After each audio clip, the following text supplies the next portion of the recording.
Hello and welcome. I hope that you're doing well, all cozied up with a nice warm drink of your own and a good book. I recently finished the final Gambit by Jennifer Lynn Barnes, which is the final book of the Inheritance Game series. I thought we'd talk about it today. If you know nothing about the series, I'll recap the premise here. Avery Grams is barely getting by. She works as a waitress at the local diner. She's saving up to help herself escape. Her only relative is her sister Libby, who took Avery in after Avery's mom died. Then Avery gets an invitation to the reading of billionaire Tobias Hawthorne's will. He has left most of his estate to Avery. The catch is that she has to live in his mansion for a year, along with his disinherited relatives, 2 daughters and 4 grandsons, Nash, Grayson, Jameson, and Xander.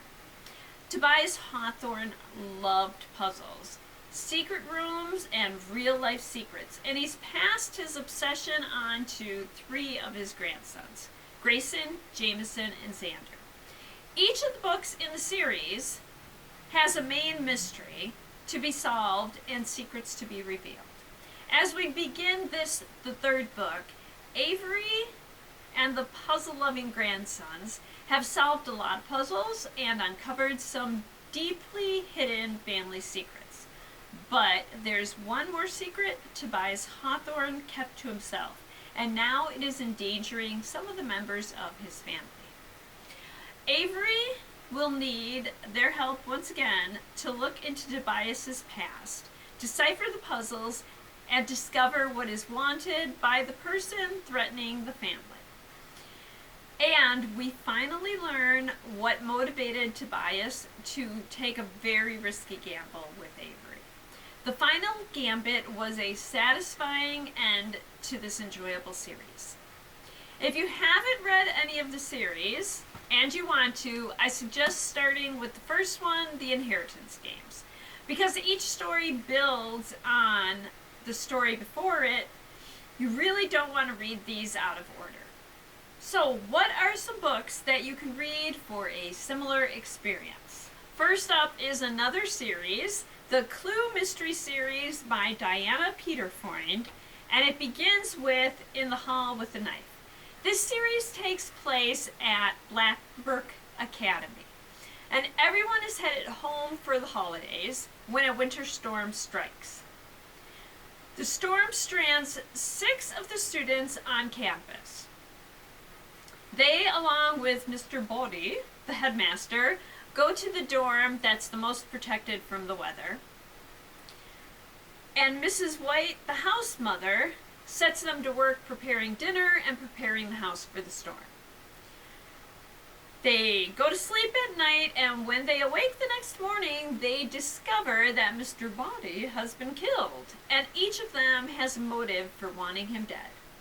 There are multiple interweaving mysteries in the series, and a few characters who are not what they seem. And since I'm not just suggesting series, our next book is 2 Truths and a Lie by April Henry. A group of high school students is headed to a competition at another school when the weather turns treacherous. Instead of putting their lives in danger, they turn into the first motel they see and check in for the night. But once they check in, they realize the motel is a little seedier and run down. But at least they're off the roads and safe. Or are they? They are not the only guests driven in by the weather. There's another group of high school students and some random people who are also staying there. The teens gather in the meeting room to play some board games, get to know one another. They decide to play a version of the game 2 Truths and a Lie.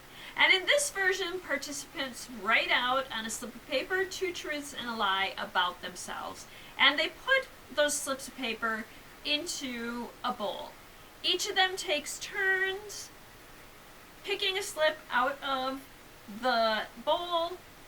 They all try to guess who wrote it. And is Nell's turn to pick a slip out of the bowl.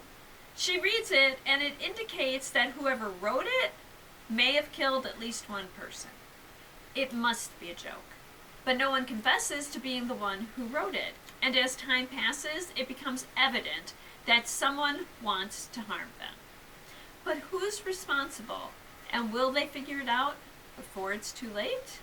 The final book that I will suggest is not a mystery per se, but it contains a mystery at the heart of the story, and a group of friends and potential friends who join together to get to the bottom of the disappearance of one of their classmates.